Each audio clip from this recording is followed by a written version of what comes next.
Hi everybody, how are you guys doing today? I'm kind of annoyed, so I'm gonna give people a second and then I'm gonna talk about this, and I'm gonna try hard not to like super rant because not happy. How's it going, Clockwork? Thanks for showing up, I appreciate it. What's up, Brave Storm? How are you? Can everybody hear me over the music? I can adjust if not. How's it going, Emily? I feel like I haven't seen you for so long. How's it going, C Birdless? How are you doing? Good thing you had pizza. Okay, so let's get into this, right? So I think everybody knows what was going on yesterday. And my thing is I know that at this point, at where I'm at in my very short career and Twitter, that people want me to respond to stuff, right?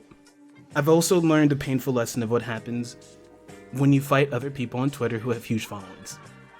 And I don't want people to think that some people are avoiding it. I just will straight up and tell you that shit gets so fucking messy that sometimes you see how large someone's followership is and you have to be like, cool, I can't directly say anything, but I'm gonna be like this, right? I watched the video and it pissed me off. I'm just gonna be frank, right? I've been on both sides. I've been a player and I've been a GM. And I can't think of a situation where I'd spring something on a player and I'd be watching their face to see what they're doing, to see how they feel about it, right? If you have a moment that matters to you, do you not want them to enjoy it? Do you not want them to also be equally fulfilled as you are when you came up with that idea? At that moment, you spring it. And if you see that pause, that look, the slow horror from people, if that's not a time that you back the fuck up and backpedal, that's when you backpedal, right? And I get it, like it's hard when you're on stream, you know, maybe I don't get it because I'm not a big streamer, so I won't pretend to know what it's like to have thousands of people watching you at that. But I've been a public speaker, so I know what it's like to have people's eyes on you when you say something. Sometimes the best thing is to be like, ooh, no, I thought, okay guys, well in my mind I had it, this guy and he had a thing and I wanted, no? Okay. Ooh. I'm sorry. That was shitty. I'm sorry, guys. All right. I guess we can end the episode there. I'll talk to the party. Sorry about that, guys. I thought it was going to be funny. It wasn't. You know what I mean? Sometimes you can't avoid the egg in your face, but you can avoid smearing it in, you know? And I could have just made a whole thread about that, but that wasn't the point. The point was not just to dunk on him specifically, because this is not the first time we've had this, not even in Twitter. It's not even the first time anybody's had this in their own personal life, right? So I just wanted to write an article that got to what I thought was the core of the issue, which I have always felt, and I've said this on Twitter a gajillion times, I feel the center of this issue is how we approach these things from a storytelling, from a narrative, because we spend so much time in our mind thinking about what a situation will be like. And then having to deal with how it acts out is often not what we imagined. And that's where the issue comes down, right? I love that we have people who care about things that happen and taking care of victims and abusers. I'm 100% for that. But me, as far as like how I see myself in this battle, I want to make sure it doesn't happen in the first place, right? For me especially, as a man, I've been the dude in the room when the dudes have said shitty shit like this. When they've talked about how, oh yeah, I'll do this and da da da da da. It starts from something. It doesn't just spring up in your head one night at midnight. It's a slow march there's pieces to it. You learn it, it's taught, it grows. And the thing that sometimes sucks about being a dude, because I don't want to sit there and be like, oh, whoa, being a cis male. But what sucks is it feels like there's always people wanting to kidnap you to how they think about things, and they don't care about how you are as a person. So you have to ask yourself, what are they trying to teach me? What am I going to get out of this? How is it going to affect other people around me? Because that is the only way that you can grow as a man in this era, because you do not know who is lying to you on purpose and who is lying to you accidentally. Part of that comes from understanding that you do not have control over everybody. You only have control over your own actions. So if you're in a multiplayer situation where there's other people, intrinsically and automatically how they feel about something is important to it. It is part of the experience. If how your group feels doesn't matter, then what the fuck are you doing? Why are you even playing an RPG in the first place? You could be reading a book. It's not a game. It doesn't matter that no one got punched. It hurts. When you're sitting at a table with people you think that are friends and you have a character that you've thought about, that you put your heart and soul into, that is a part of you, and it has something nasty to it, it feels like it happened to you, and it shouldn't require someone to creep into your room to touch you for that to be assault. And that pisses me off. Why is this definition narrow? It does not invalidate other things that happen to people, because that is also awful. But it is a slow march there. People do not jump to that. And I've been in that room, and I'm telling you for a fact, men do not jump to physical. There are a dozen times when someone could have said something to be like, bro, that wasn't okay. And everyone is so concerned with looking good that no one wants to be the person in the room to say no. Be the person in the room to say fucking no. That's all I'm saying. It's hard because I've been on so many sides of this. I've been on the side of having to get people to understand that something that happened to me was real and that it mattered. And just because I didn't have scars didn't make it any less. I've also been on the side of the room of having people who were friends who said shit and had to sit there and be like, do you want to be the person to bring down the room to be that guy? Yes. And I am committed to being that guy, so I get that I piss people off sometimes, and I'm sorry, truly. I want nothing more than to be the fun-loving swordsfall guy that everyone loves. And I know I don't act like it, but it hurts when I get blocked because I want you to hear what I'm saying because I care. I don't always say it the right way, and I'm sorry, but I care. And it's hard because we're at a point where we can't just talk anymore. We have to do. We are at home right now because of the pandemic. And it doesn't matter what color you are in terms of race or your political, but there's so many reasons we got here that got fucked up. And I'm tired of sitting around and pontificating. And as a philosophy major, I can pontificate, and I'm telling you, I am tired of pontificating. I want to act. I want to do stuff. We know where the problems are. We know where it hurts. Do it. If storytelling is hard for you because you only know how to hijack people, I get it. Then sit down and think about it. Then ask people. Find a stream who's someone who brings in their people and talks about it. Follow them. Ask a question. Read about it. Be willing to be wrong and then fix yourself. I have been wrong. I have messed up. I have publicly misgendered people on Twitter and been stupid, and I've apologized. And the key is to realize that because you were bad today doesn't have to make you a bad person if you choose to not do it tomorrow. That is the point. But when I say that taking away player agency is assault, I know what that says because that is the point.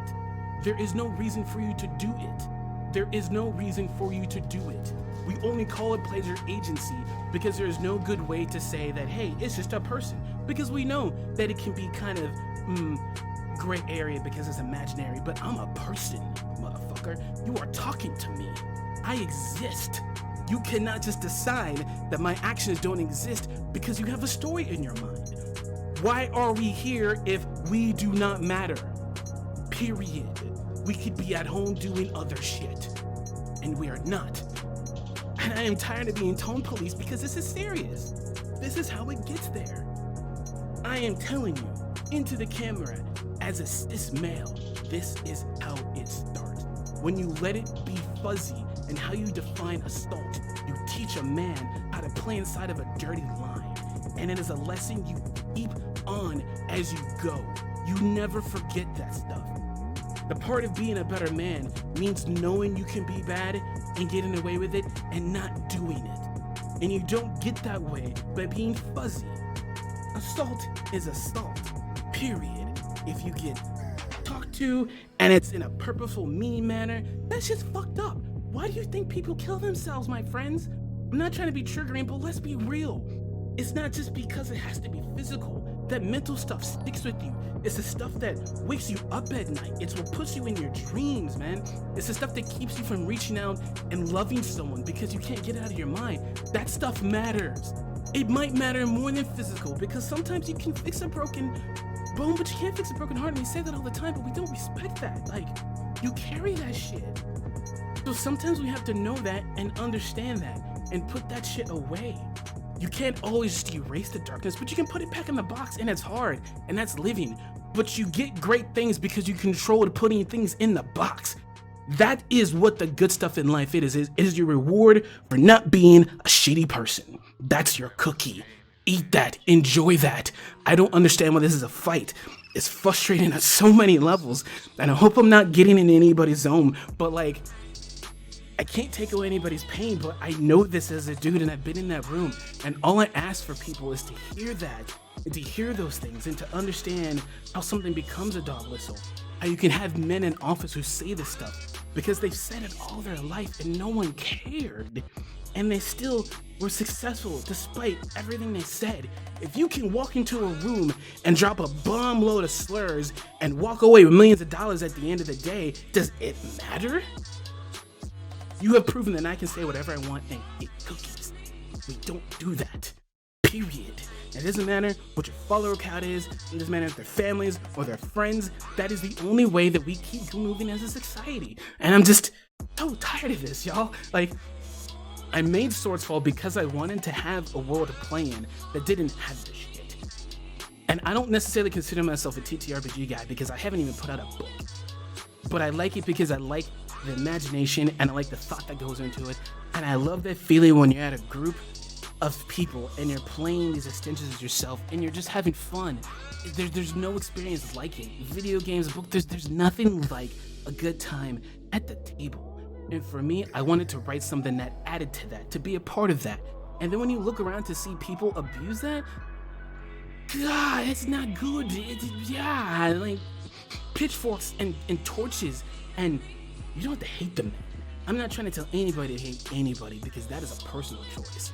I think it is totally okay to hate people, but that is a personal choice that you have to make because you pay something to hate, and that's the truth.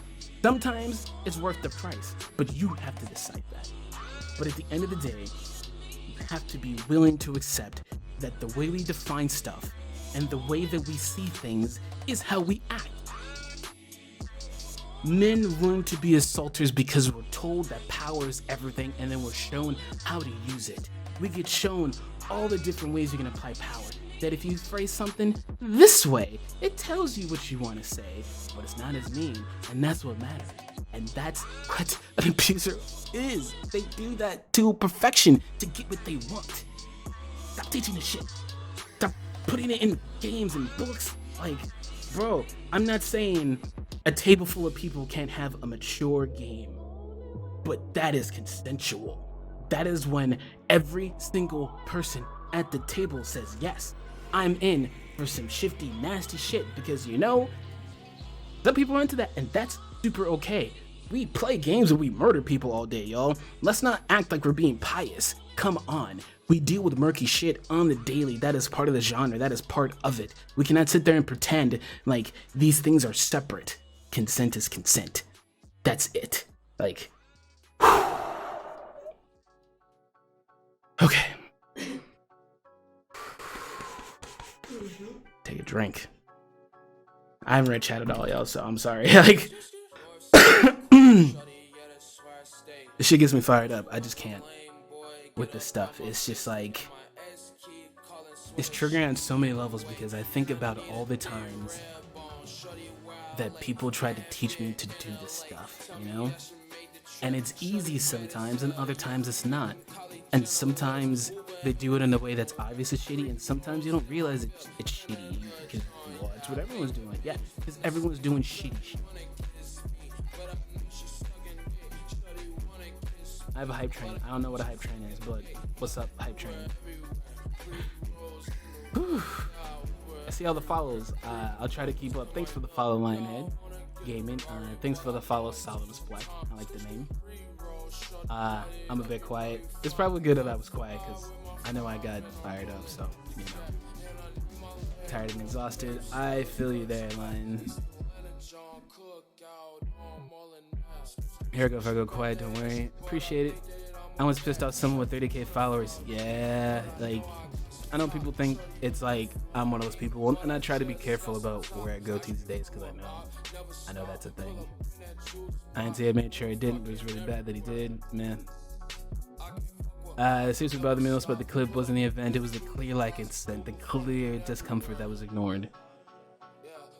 That's really what struck me out, like, and that's what really, there wasn't anybody's face who looked like they were okay with it. Like, not anything that you can even pretend to, you know. And it's just like, yo, my bad, like, let me fix that, like, you know, let's rewind. Thanks for the follow, Madfish. Thanks for the follow, Sin. How are you not following me? Thanks for the follow, Skylight. I'm a game for 25 years. The more I learn to implement consent, the better my games become, the better my roleplay. Yeah, consent's key. That's it. Granted, men can't be assaulted. I'm tired of that one. Yeah, locker room talk is cancerous and infectious. 100%. Go sit in the room by yourself if you don't care about how people feel. I mean, that's 100. It's hard to call people out, but in the end, you're better for it. It is. And then it's like one of those things you can't just call out to call out. Like, you definitely can get addicted to that. 100%. You know? I found myself sliding into it, and it's like you have to ask yourself and be like, are you in it for the fight? Because the fight can be exciting, you know what I mean? Or do you have a point? So that's why a lot of the times I ask myself these days, like, what's my end game? You know, what am I trying to accomplish? And if eventually, like, there's no answer, then that's usually when I dip out. I'm like, well, there's no end game here, so what's the point, you know? Thank you for the subscription, Baron Von Scrub. I appreciate that. Thanks for the follow, Bullets and Bracelets. I like that name. That's fun. I love alliteration. I don't care what nobody says. Thanks for the sub, Raven Storm. Man, I guess I had to actually stream on the regular now. Thanks for the follow, Daydreaming. I said this multiple times. Brandon's my benchmark to judge people. Oh, don't use me as a benchmark. I'm not that good. Like, I have my points. I have my moment points, but, like, don't get me wrong. Some of these lessons I've had to learn the hard way. So I definitely have a history of being a shitty person. So I don't want to sit there and make myself a paragon. I just have, in a way, lucky enough to have, like, parents who forced me to learn how to reflect. And I got into a program where you do nothing but reflect. So at some point, you have to have a conversation with yourself, you know, and be like, sometimes you are the asshole, and actively choose not to show your ass. You know? Oh, never mind. He corrected himself. Respect. Better person because people call me out. Whatnot. Word. Appreciate it. Who you are in the dark, right? I mean, it's the truth. It's who you are in the dark. That's always like the clearest indicator of like who you are and like who you want to be, you know? And it's like not to say that I don't want to knock people who are on a road, because it's like, I'm a big fan of Buddhism, by the way, you know? So it's like, I like the concept of the road alignment, and I hate all these people who are faking this shit. That's a separate rant. But fake Buddhists, especially white guys, fuck that shit. But either way, like, I never want to mock anybody and where they are, like, in their journey, because we're all somewhere on some track. Some people are ahead of us, some people are behind of us, and like the whole point, you know, is to see where people are going in front of you, to avoid the pitfalls, to follow the good paths, and to see like people who are behind you and help them up if you can, you know? And it's like the whole takes a village sort of thing, you know? Emotional abuse is just as damaging as physical, 100%. The mental stuff is why I still have nightmares nearly 10 years on. Dreams will betray the shit out of you, what you're scared of. Like, a dream will just be like, no, let's talk about like the real scars that you've been pretending like you haven't had. Like, let's just bust those out. You're like, oh, I put those in a box for a reason. No. And his conscience is like, well, you're asleep, son. You can't do nothing about it. Dreams keep you honest. I'm 100% about that life. Stuff the same as the weird ADHD. Yeah, I was a bit of the weird ADHD kid too, and books help me out a little bit, but sometimes you just get, you know, sense the whole goddamn thing, you know. Freaking silly is it to be discussed. It's ridiculous has to be discussed, but 2020, that's we're having to repeat shit. Thanks for the subscription, NNG9. I appreciate it. This is why safety tools are so damn important. Heavy shit can happen in games, but consent is key. Consent is kind of all that matters. That's just it, dude. I'm 42, I'm an adult, and I've done some dark and sexy games, but consent and prior discussion were essential and improved everything. 100%. It's just like, consent is what makes this, like, especially like the things that are more sexually themed, consent is what makes it sexy. That is what defines the line, and people like to talk about how things are gray. It's only gray when you do not communicate. That's it. Once you communicated with someone, it's no longer gray, because you've told them what you'd like to do, asked them if they would like to do it, and they responded with if they want to or not. Anything past that kind of automatically makes you the asshole. It's that simple. And I think the problem is that people don't want to feel like the asshole, because sometimes you get really... It's like, it goes back to the dream thing. You get really set up on what you want. You get this image in your mind of how you want it, and how dare someone spoil that. And like, that's the shit you gotta learn to eat and just take, and like, take the L. Take the L. That's it. That's it. They said no. Cool. Push on. Damn, son, where'd you find this? Funny. That was beautiful. Perfect. I'm just super pissy that prominent game dev just straight up talked over you. Nah, I'm not surprised. I could have a whole chat about that one. I have a small YouTube channel, and the only video that made me lose subscribers was one talking about consent and how it's important. That shit is so tiring. Watching that shit, because when was that? I think that was the summertime.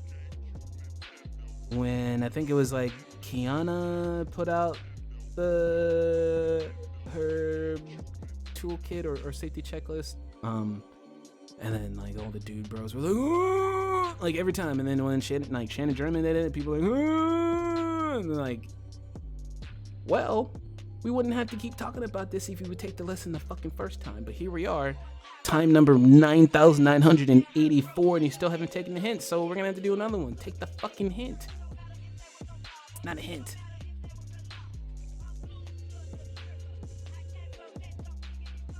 Thanks for the follow, Lutro. I appreciate it. I know. Nothing but love, dude. As an aside, I'm legit going to be patrolling this chat like a fucking hawk. I appreciate it. When the mods show up. Thanks for the sub, Surgly Bugbear.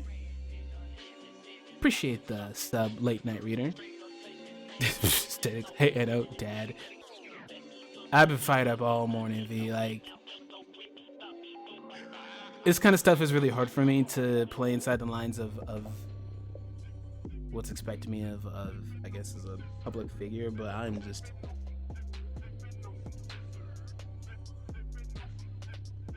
people put Trump in office, and that was when I was like, cool, nice words are done, and I put that in a box along with a farewell note to Obama and shipped that shit out to sea, and that's just what it is now. That's just what it is now. You know? My support that kills me. Like, watch your play. It's like, maybe that's something that should be taught out more. Like, I feel like we spend a lot of time on mechanics, which, don't get me wrong, I know mechanics are important, all that stuff. But maybe we should be talking more about the psychology of, or just psych. We should be talking about sociology. You know what I mean?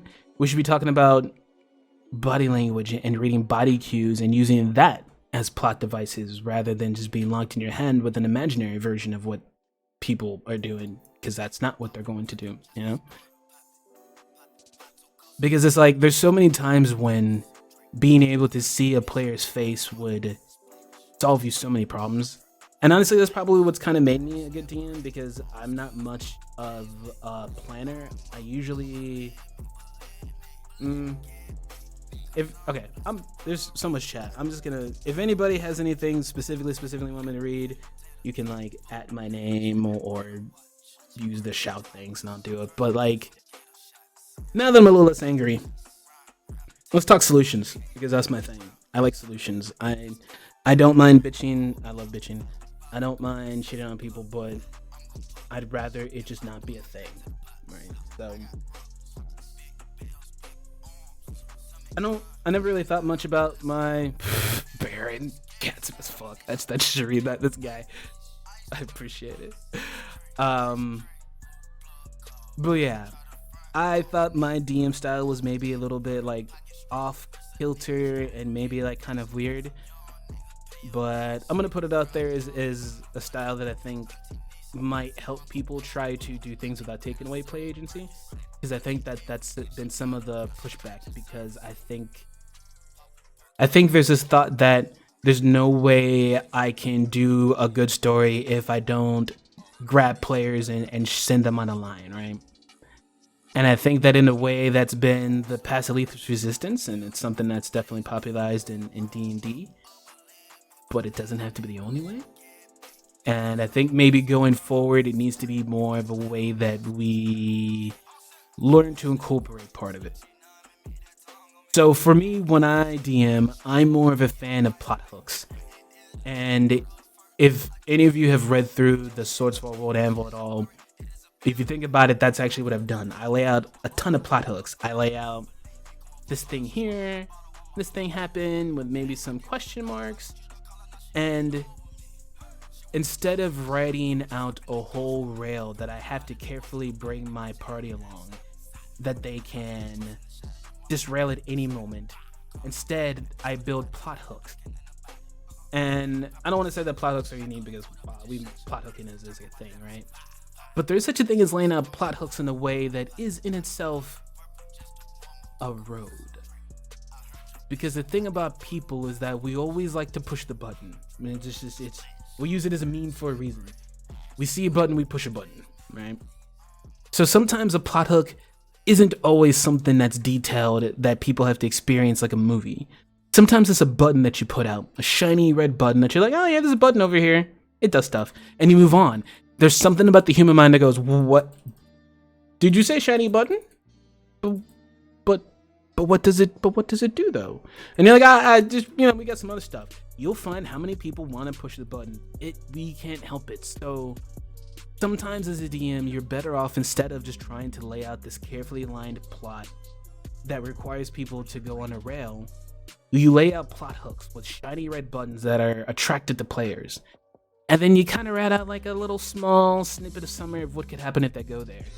So in a way, you give them choice, but you've controlled the choices so you know what the outcomes are. So if you are a person who can't really pivot, it's a lot easier to do that way because you know what they could pick.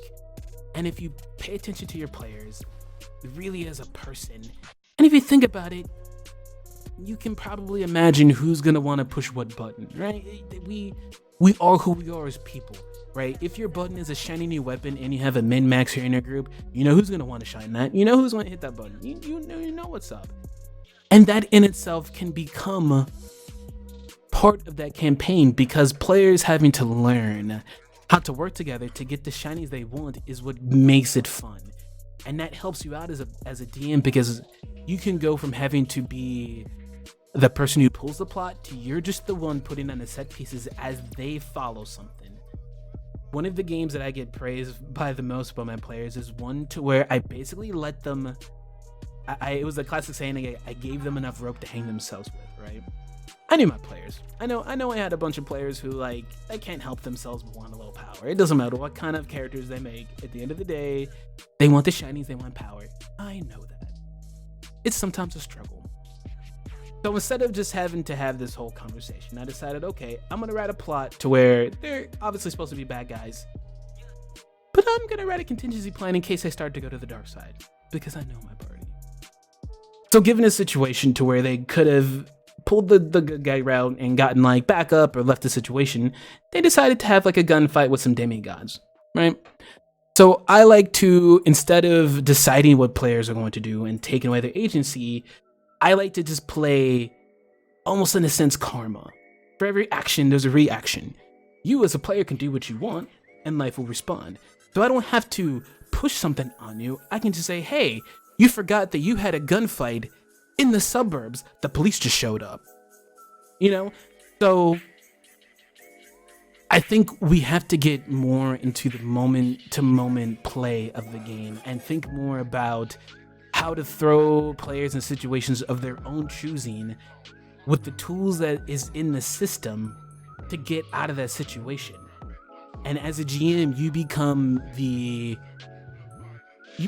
stand-in. You become the person at the stand that they want to talk to, and the beekeeper they need to get bees from, and the random weird stuff. You don't have to be the all-seeing god hand that has to guide the plot to something. You don't have to force the humor. I've had games where people have had sex. I literally, in that same game, mind you, so in this same game, the players ended up still in a car, and the person who decided to drive had no driving, and we were playing D20 Modern, mind you. So you know what happens when you don't have driving skills and you're a 16-year-old who decides to steal a Jeep. you crash, right? And I had to tell them I didn't make them crash. I let them roll. Why? Because I knew they were gonna fail that roll. Had they made the roll, it would have been an amazing moment for them. They would have been like, oh, we survived. No, but I knew they were going to fail the roll. In my notebook, I was already deciding what was going to happen when they inevitably failed the roll. Because that's what happened, right? So they crash. They roll to see what happens. They all roll terribly. And normally it's like that's the moment where you can decide if you want to let them die or if you want to move on. I decided, cool, they died. But I incorporated it into the plot. And long story short, they had to go to purgatory to get back the soul of one of their player characters who died. Through their actions, which I let them make their own actions, mind you, they accidentally released the friends of these deities who they were trying to fight in the first place. So one of the parts I had was in purgatory, they get to like my own version of greed, and Alexander the Great was there. So he does his thing, and like I just imagined like Alexander the Great in terms of like purgatory, and I was like, yeah, he's kind of a great character. I feel like purgatory would actually be like his version of heaven. Like he's super fine with it. He's just like, oh shit, I'm in purgatory? There's really no demons here or angels? I could just shit. So basically what he did is like he started like doing Alexander the Great thing, and he started curating some of the stuff that would come down through purgatory. He would like go through and like loot these like the first level, which had like it was like more related to like envy and stuff like that. And anyway, he had this whole palace. The players got to go there, and they're serenaded by Alexander the Great. And of course, as he does, he cultivated the most beautiful of people. It was like beautiful men, beautiful women. It was like whatever he wanted. Like it was the best of the best. Like my goal was to purposely make the players kind of want to stay. Like that was my dangle. I wanted to make it be like, well, maybe, like that's just me as a GM. I like to throw in those little like, because I'm a philosophy guy. I like to throw in those little moral quandaries, right? And I had already planned that Alexander the Great was going to hit on one of them, right? But he was going to do it in a way that I thought as a DM was going to be respectful, like the sort of way where you can clearly be like, nah, Alex. And I thought that was going to happen, right? So one of my players, C, I don't want to dox her accidentally, made a character who like, Session 0, she pulled me aside and she's like, so on my character sheet, I have like max appearance. I'm like, okay, because you're beautiful. She's like, no. She's like, I want to be like that woman. And I'm like, what do you mean? She's like, I want everyone to want me. It doesn't matter who you are. I want to be that hot. I'm like, really? She's like, yeah, that's how my character is going to manipulate people and get stuff and stuff like this. I'm like, oh damn, okay. I'm like, all right. So she's like, there was like a thing we had to note. It was like, Sarah's character is like the douche. Probably one of the most beautiful people you've ever seen. You'll get used to it, right? So it was one of those things. It was like a fun little thing, and I didn't play too much into it. It was she mainly played more into it, but it's like if Alexander the Great is there, then cool. Like you're someone he'd want like in his house. So he's like, you're the most beautiful thing that's come through purgatory in a long time. He's like, would you like to see like some dresses I have? And it's like obviously when she's like, and so I didn't write like that was that, right? That was all I did. So we get to the end of the session, and normally I like to wrap up and I'll meet with my players and be like, was there anything like in particular like that you wanted to like get off the scene or something that like happened that like you want me specifically to be like, GM, by the way, like this was important?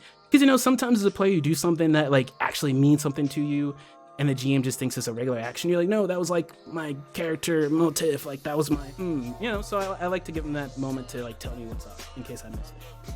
And so she's like, so like, what did I love with Alexander the Great? She was like, what happened? I was like, I don't know. He's like, he hit on me, like, kind of up to you. She's like, cool, I'm having sex with Alexander the Great. I'm like, what?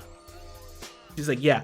I'm like, you don't have to, you know this, right? So like, mind you, I'm kind of like freaking out because I'm like, I'm not trying to be like a creeper or something. Like, it was just Alexander the Great. I'm like, oh. She's like, no. She's like, he's hot. Like, my character totally like wants to have sex with Alexander the Great. Like, it was, great, right? She's like, right? And I'm like, I guess it's Alexander the Great. I'm gonna assume he was good, or what? I'm like, I'm having this moment. I'm like, I don't know.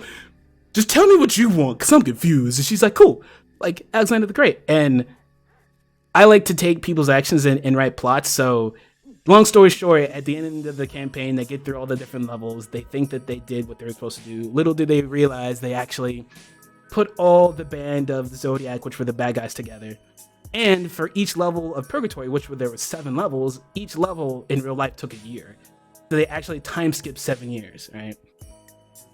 So that like gave me time to like play with stuff, and then like the character who was dead, he like we had like a mini backstory for him, so he did stuff. It was really fun, but I decided I was like, it's been 7 years, and I'm like, this will be fun, and it's like, then Sierra finds out that like she actually had a kid. She was like pregnant while she was like literally like basically we're like in comas. It was the whole thing. Either way, she ended up having like a kid with Alexander the Great, and part of the story ended up being her trying to get her son back. And Alexander the Great ghost came out of purgatory because he found out he had a kid in living realm, and he was trying to be like dad / boyfriend, but she didn't want a boyfriend. It was actually a really good game, but my point is that like it was good because I put it out there as a suggestion. I didn't make it happen. It was like, hey, Alexander the Great would like to hit on you, and I left it at that. It was a player who wanted to make more of it, and that's my point. You can have stuff like this if you let it just be a thing. You don't have to force it, and if a player wants to, they will do it. Like, I don't think you have to make a player do something fun that they want to. Usually, I feel like as a GM, you spend most of your time trying to keep people from doing stuff. You're like, are you sure you want to fight this dragon right now, my friend? Are you sure? You know, like, so it's just like let's be real. It's like how we don't spend that much time trying to get them to do cool shit. They spend all their time trying to do cool shit, and we spend all their time trying to wrangle their crazy asses in. Let's be real, right? So it's supposed to be collaborative. And when you make it collaborative, it ends up being fun. And that game was a blast. And we only ended up ending it because someone moved, and then people kind of felt guilty doing it anymore without that person because they really did play this as a group. But it ended up being a really freaking ridiculous game. Like, it ended up being a whole thing. Like, one of the characters went rogue, and then 2 others found out, and they tried to sell out the group, and then had like a secret hideout, but then like they doxed it accidentally and they lost. It was every session they completely destroyed my outline. We played this game for 9 months. Every single time I wrote a plot outline past a session, they destroyed it. Every single time. They were supposed to be high school kids with powers and a cat. It was supposed to be almost Sailor Moon-ish.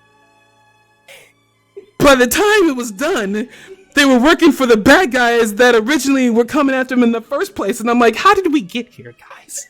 Where did we go? What happened? So the collaborative can be like, it can be fun when it's done in the right way. And I feel like some of it is because GMs don't want to give up that power because it makes them feel like they have no purpose at the table. But my purpose at the table became being the interesting thing that in a way kept their life interesting or terrible, you know? Like, I spent more time describing places they were going and things they wanted to do and trying to keep up with them than I had to like make my own plot. Like they built their own manifest destiny. And that included some mature themes, like going to purgatory and getting impregnated by Alexander the King. And she was so happy about that. Like, have you ever been in a room with D&D people while someone's trying to tell you a story that just goes off the rails? I've been there. And they'd be like, yeah, and then Alexander the Great's baby, and people are like, oh. You know, it's just like, it's supposed to be fun. You know, people are supposed to want that. Like, you don't make them. You offer them a tasty dessert and a treat that's tailored for their liking, and you go, hey, would you like some tasty cheesecake? And if they say no, then cool. They say no, they want cheesecake, and move on. Like, that's it, bro. Like, that's it. That's it. That's it. Alright. Y'all crack me up. Definitely keep in mind for more Sourceful stream. I guess apparently I just have to rant at the camera. This is the highest numbers I've had in my life. Y'all ridiculous. And I'm like, I'll play some video games.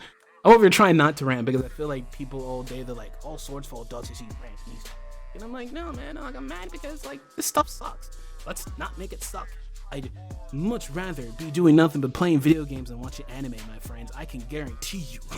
I'd much rather be doing that, but there's shit afoot. So here I am. That's all there is to it. Like, sometimes, like, I want to be cheeky on Twitter and be like, if you want Swordsfall to go away, stop being shitty. But that'd be a lie. I'd still be here. Sounds like a badass tree thing to be seen. I've actually really thought about, well, I thought about writing out the the story they had into a proper book, because it is kind of a crazy, weird, crazy thing that happened, and it's fun to read. Some of the parts of the campaign have actually incorporated back into Swordsfall. So some of it, if you actually end up playing it by proxy of it, you'll probably end up playing a few pieces and seeing some characters that you won't know, but they're from that. But it was fun, you know. That's why I like writing adventures. Like I like doing stuff like that. It's just I like fucking with people in fun ways. I think what bothers me the most, and like I think everybody's seen me be anti-trolling. What kills me about trolling is it is not fucking funny and no one likes it. Like, I can get how you like to fuck with people, but if they're not laughing, if they don't have that look like, you know what I mean? Like, that's the juice, bro. But if you hurt them, or they're not laughing, then you miss the mark. You correct it. But like, there's nothing funnier than fucking with people and have them like have that slow look where they're like, did you just? Like that's what you live for, not the shock of did you just do this gross thing, the shock of the like as they do like the inception as they're like they go back in their head, they're like, when did this plot start, how long have you been, oh my god, like that. Yeah, and if you don't get that, that's cool. Like I feel like we should approach it a little bit more like science, right? You know, like I've been watching a lot of Mythbusters lately, like one of my favorite shows ever. And I decided to start rewatching it all the way from season 1, episode 1 on Hulu. And I'm like up to season 15 now. God, I've been watching for like a month, something like that. That's all I've been watching. And one of my favorite things is Adam explains how the beauty is about science is that any result is a good result. And that you don't go into an experiment with the intention of being right. You go with the intention of getting data, and if the data is that you're wrong, cool, that's the data. Like that's what you were there for. And in a way, you almost have to DM like a science, in the fact that like it's about the results that you get. So like, there's a lot of advice that can work, and there's a lot of advice that's great. But at the end of the day, like no one's gonna know your table like your table. You got to be able to look around your table and see where they're at, and tailor an experience for that and cultivate an experience for that, so that you and your friends had a good time, so that like you had a good time with your friends, so that they want to go out and tell people about the awesome time they had. And if it wasn't awesome, then like you failed and you apologize and you do that work, you know. And like sometimes you gotta be real and maybe be like, maybe I shouldn't DM. I don't feel like that's been said lately. Not everyone should DM, and that's just the real, you know. Some DMs should be empowering someone else in the group to DM and take a back seat. That's real too, you know. Therefore, I had a good group of people. Like, talk about like people who defied my expectation of whatever stereotype you'd want to put in. And imagine like your quintessential goth girl, right? Always in black, different colored hair, long, with shaved the side of her head, had piercings. Like anytime you saw her was like jotty and was like drawing, but it was always dark stuff. I mean, like copy pasta goth girl, right? So of course everyone wanted to like play D&D with her.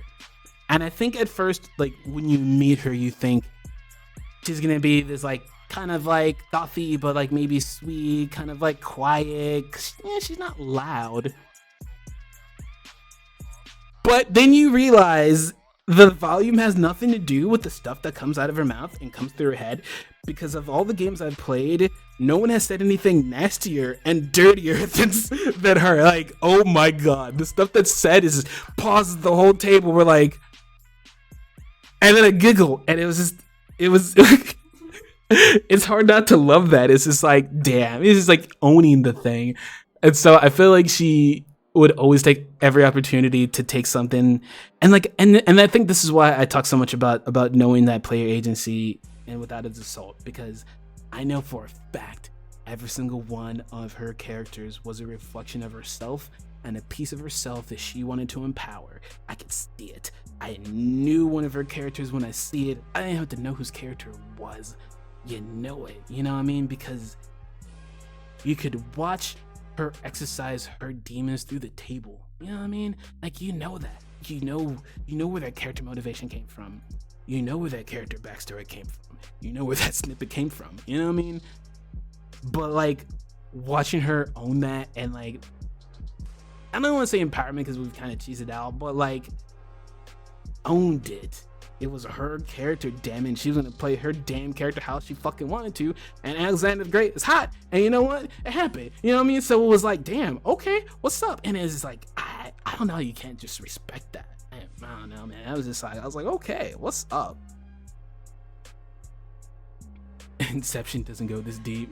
Ain't that the truth? Yes, I'm level 3. Fuck that dragon. That's what people do though. Like, what level are you? 3? Okay, what are you? Fuck that dragon. Like, what are you doing? Do you not want to live? No, it's like, what does it mean? It's like, man, fuck those dragons. Like, why's it gotta be like that? The Leroy Jenkins of D&D. Also truth. Also truth. Sounds like my friends and I do when we goof about RPing. Most of the time, the one person pauses an option and we talk it over. That's the best way to be. Like, that's just fun. One time I fucked up my DM's entire plan for an arc because I accidentally forgot lightning range in D&D was 100 range. Whoops! Whoops! And there was lightning. It's been very helpful hearing you talk it through. I appreciate it. I appreciate it. There's shit afoot. It's my new response. I love that. It's like, what? There's shit afoot. It was so good. Thank you for the follows, around Kiki Trill Up. Thank you for the follows, Slate G, and there were some other people. Thank you, peoples. I'm trying to be a better streamer, but this is like ad hoc for me in a way. Playing more games that allow players to take a bit more narrative control than normal can be a good way to introduce players to it all. And you know, it's like, the crazy thing is we did that in D20 Modern, right? Which is essentially just Dungeons and guns, right? And yet we still found a way, or I guess I should say I found a way to let them have like their own piece, right? And welcome for the stream, Illuminated Space. And it's like, trying to decide if I want to talk about this topic or not, because it's like, I'm trying not to poke too many bears. D&D. Fuck it, let's go. So, I feel like one of the biggest problems is that, and it's probably one of the reasons why, if you've noticed, I really don't do D&D. Not that I have a problem with it as a game. It's more as a concept. And for me, I think the problem with the concept is that the premise has always still been steeped in the trope of the party is full of idiots, right? And that they're always stumbling through a dungeon, they're stumbling through this, they show up at a tavern because why not? They're all drunkards. You know what I mean? There's like an assumption of idiocracy that I've just never quite had a taste for. And I've watched over the years how through editions D&D has tried to separate itself from it, but because the players and the audience hasn't quite separated from it, it just gets taught in a new way. And I think it's that assuming that the players are too inept to be part of the story is what makes it seem like people can't be narrative. Because one thing I've noticed is like, and like, I like games like Monster Arts, so don't get me wrong, I'm not trying to bash anything. But I've noticed that stuff like that gets sold as a, well, this is how we get into the narrative. And it's like, that's fine, but it just means that you had to make the mechanics give up the control, right? The DM didn't choose to relinquish control. The book slapped their hand and said, you have no choice. And that's not bad. It's just, it doesn't necessarily teach the important lesson of how to give up control in a circumstance where you don't have to. And I can't help but feel that that's where a lot of this stuff keeps going wrong, because there's a moment, there's always a moment where you can give up control in a game and it be healthy and it be part of the fun and it can be something that empowers people, but also you have not given away your full control.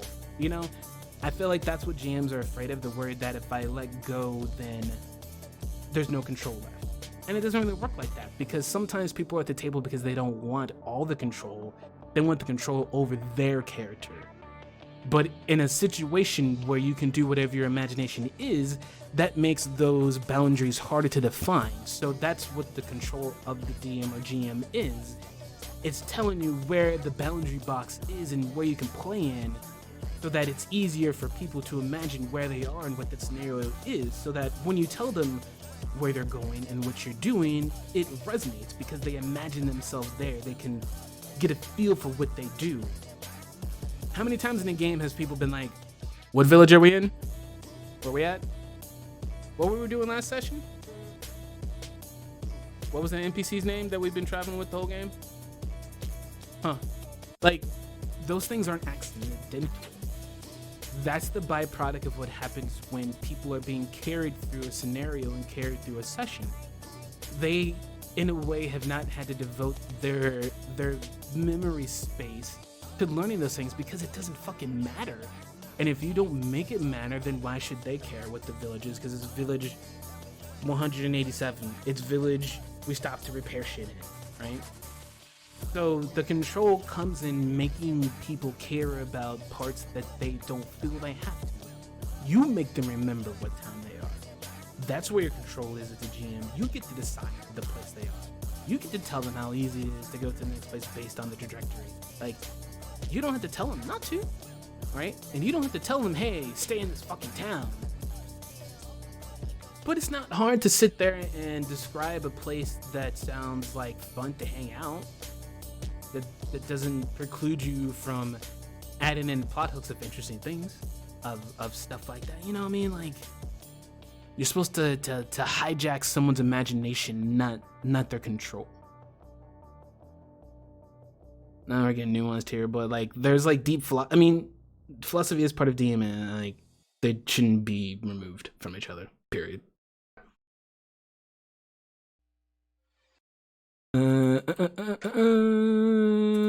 Yep, I'm a little surprised that some DMs either don't see that aspect or choose not to. I think sometimes they choose not to. It's one of those ignorance of bliss, and you're like, if I do it this way, it'll be better. And that's that, you know? That's interesting. I've never really seen it. I've never really seen that trope. I've seen a few parties like that, but I wouldn't have generalized it to the game as a whole. Maybe I'm missing something there. I've seen it more in D&D than I've seen it in just about anything. And I say that because when I throw up arguments against this stuff, it's always with the hashtag in their profile.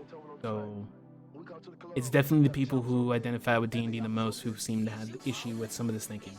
So it's not to say that generalized as a whole, like everyone's like that. It's just that in a way, some and D&D is a fandom. Some fandoms are propped up by certain ideals, and you don't always know who are the pillar of those ideas, because the pillar doesn't have to be huge. It doesn't have to be hundreds of people. Sometimes it's just a few voices that teach that to others. It's kind of going along with it,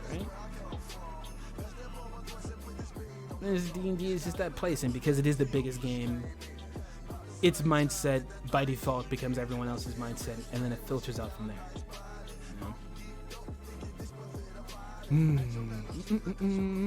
think that might be what separated campaigns I've enjoyed from campaigns I haven't. Yeah, it really is a thing.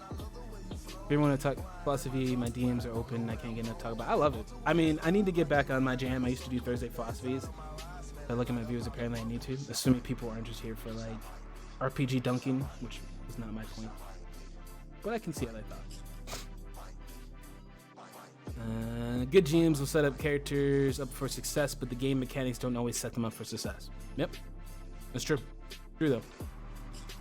I consistently feel like I'm fighting D&D mechanics to play my character accurately, because the mechanics themselves and the way the world and adventures are structured consistently trap my characters into doing things they wouldn't do. That is the truth. And that ultimately is the heart of like why other game systems are important, because they do facilitate a certain style of play. My big thing is I just want people to see and think of player agency as beyond a system. It's important piece at being at the table, because that is like the issue with something like D&D, and that kind of reinforces it when you don't have consent and you don't collaborate, you know? This is why I take ridiculous notes in my games. Truth. Truth. And that also shows, I can always tell like who's really invested when they write down stuff like, who was his name? How do you spell that? I'm like, good, remember them. Sometimes that's how my players have never really known this. I don't think any of them are watching. But there's been quite a few characters that have gone from throwaway to being important, literally based on the player's reactions. So like if a player really reacts trying to the old character, cool, he's gonna be around for a little bit, you know? They're gonna be around for a little bit, you know what I mean? If they go to a place and interact and have some fun, cool. Like this is gonna be a hotspot for a while. Like I like to lean into what they do, and then I'll adjust my plans around them, and then all of a sudden I look like God to like, I can't believe you planned this out, Brandon. I'm like, yeah, I mean, yeah. 5 minutes ago. Yeah. You know? Sometimes in a way being a GM is a little bit like magic. Like they don't have to know what the trick is, they just have to enjoy it. You know?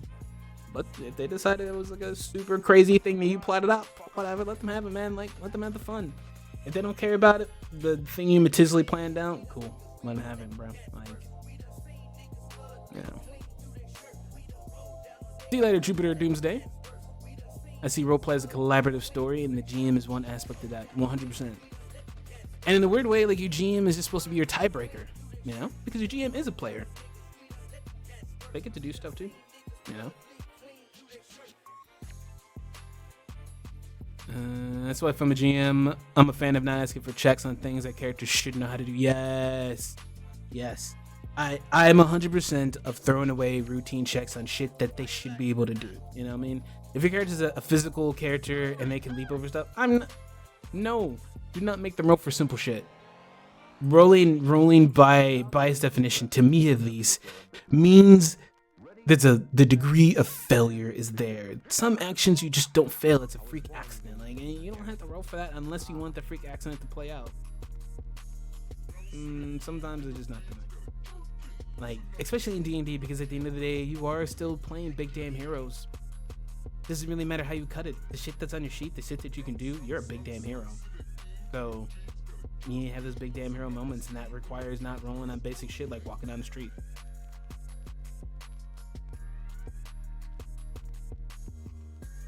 5th edition, my party befriended an NPC flump who is now tagging along, and I'm thrilled at that kind of derailment and engagement, but like, how the fuck do I play this out? Yeah, I've always been one to have just frank conversations. I usually ask people, I'm like, what do you want? I don't want to sit there and have to pretend upon it. You just tell me.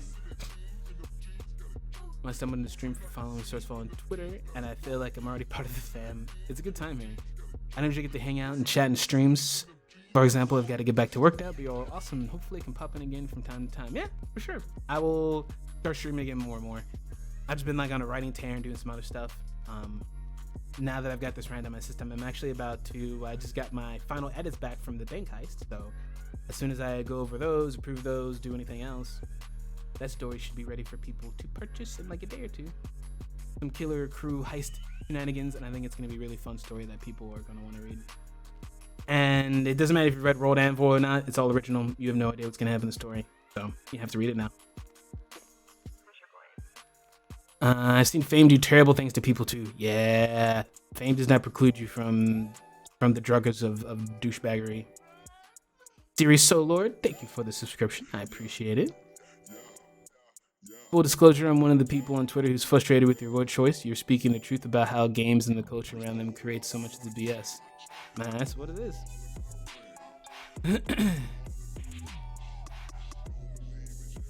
I don't check if we're can pick a lot. Nah, nor should you. Nah. Yeah, more stuff for my paycheck to go to. I appreciate it. See you later, Mad Fishmonger. I appreciate it. But, I don't know. Gotta do a wrap up. I guess I should wrap up. The big thing, like, I'm gonna leave you all to think about this, right? Words matter. Yes. But we have to also accept the fact that words, in a way, that we use them, were also made and used as weapons. Where do you think a lot of your language comes from? When we say slang, who usually comes up with slang? Not people in power, not the 1%.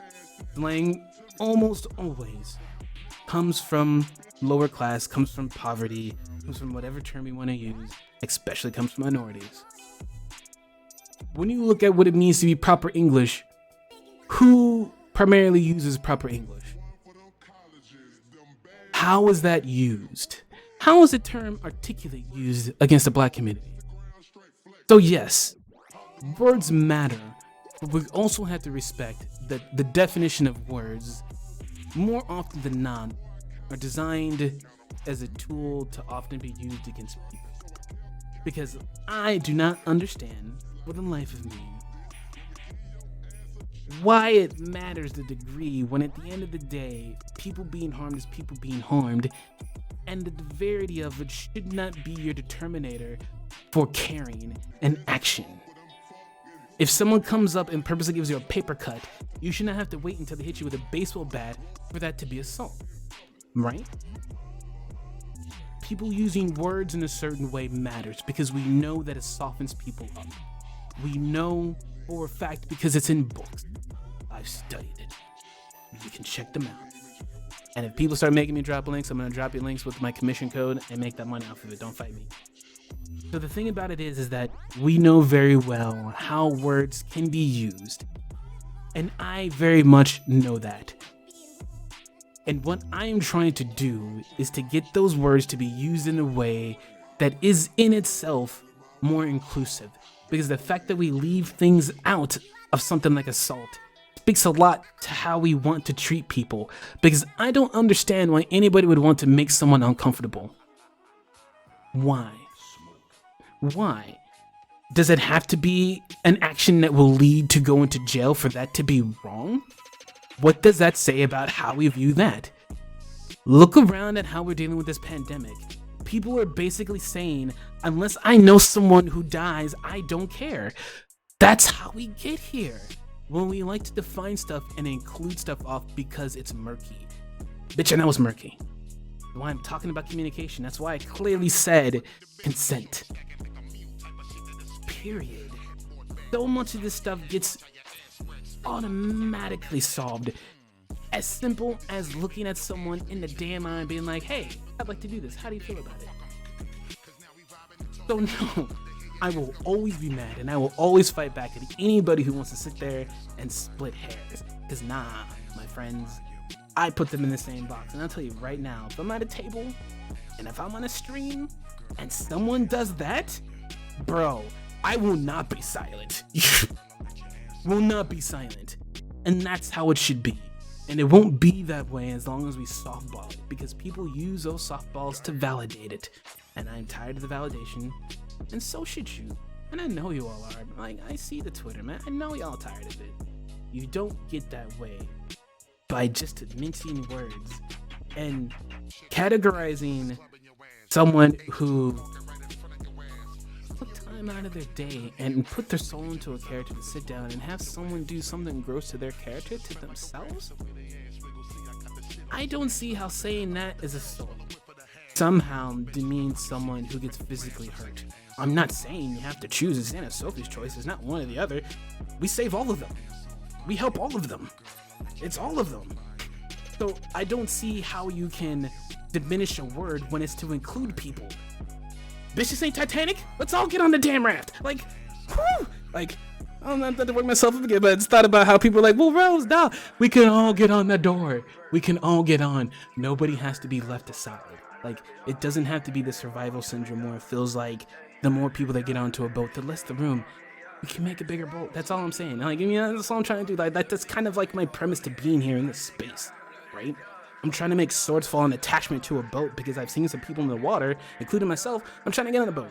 So I'm making a boat to go into 100 boats. Like, we can get in here together, you know what I mean?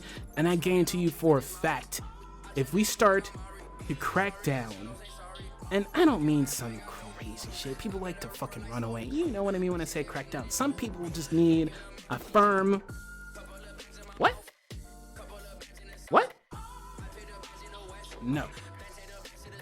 What? No. What?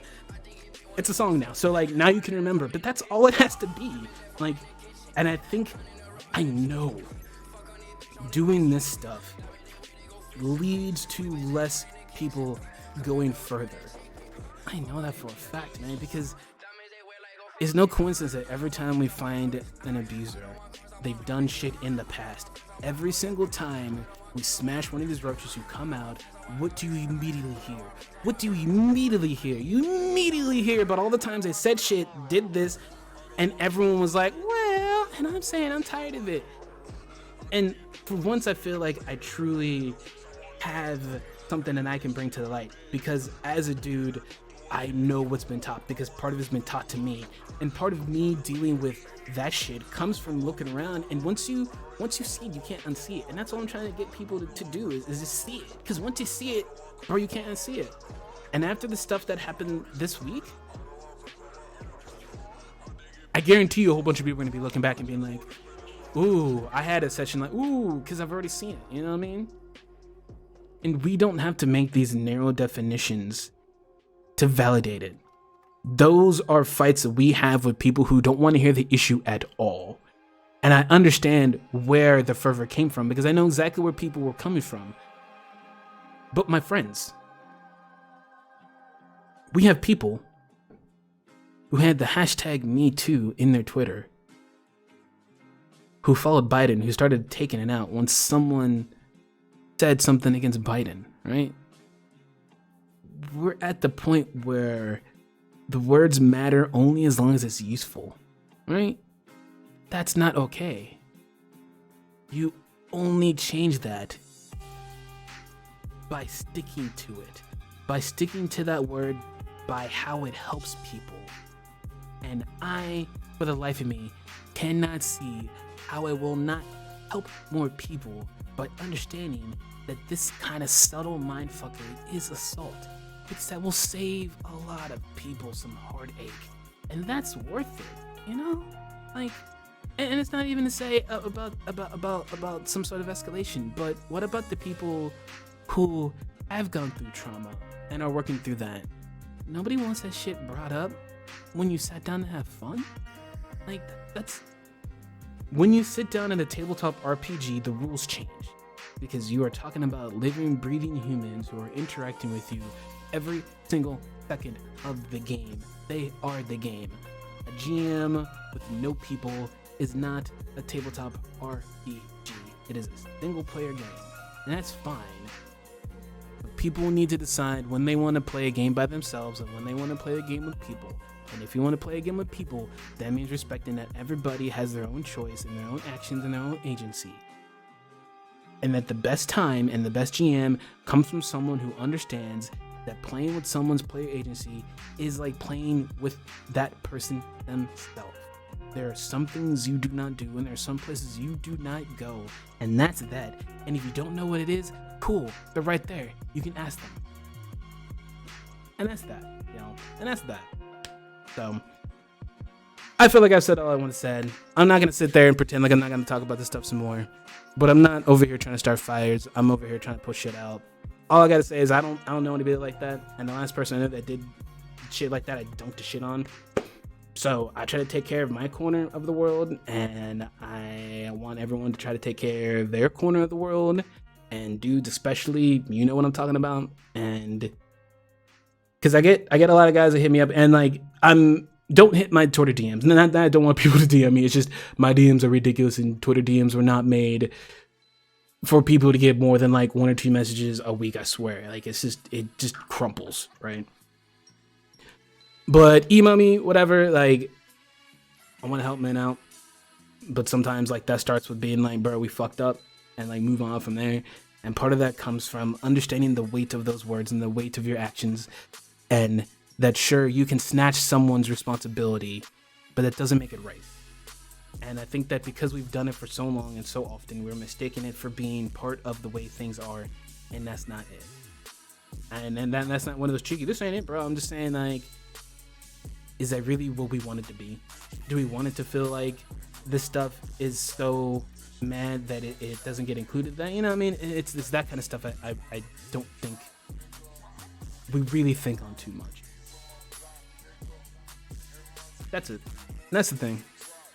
That's my rant. That's my hour rant. And I told you I wanted to be a teacher, bro. Like, I was dead serious. Like, I wanted to be the hop on the desk, carpe diem teacher. And then you find out that that's just a movie and that's not how real life works. And that was sad. So, I write and make video games now. Thank you for the follows, everyone. Thank you for the follow, Wonder Gnome. Hit me up, Baron. Hit me up, whoever. I'll put a link of the Discord on Twitter. I'm gonna be real though. This is why I haven't really publicly shared my Discord. The Discord in a way is my like playland, and I invite people to it. I don't say that to be mean, but like it's the one place that I know I can be mean, interact, and people. So if I put up the Discord link, do not join to be a dick. I will ban you. I don't like to ban people, but I just want people to come and be chill. I want it to be a cool safe space. I want people to talk about shit. So don't disrespect that, please. I have no problem kicking people. I'm not that person. I'd rather not. And I'd be like, I feel so bad. So, all right, y'all. Wash your hands. Stay inside. Stay safe. Support Swordsful. I appreciate it. But really, honestly, just support each other, man.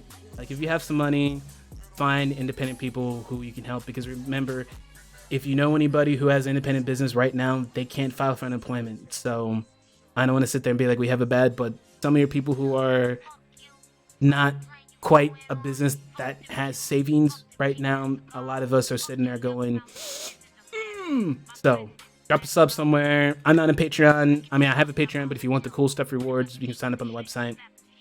Buy a book, support people. There's some Kickstarters out there. Just be nice to each other, y'all. Love each other. I mean, I don't want to be like cheesy, but I mean like legit. Like you can fight, but it's that fun fight because you love each other. You're not like hitting hard. You know what I mean? Like do unto others as you want to do unto yourself. Only with consent. All right, y'all. We're not gonna rant anybody because this is just angry rant, and I appreciate it. So, peace out.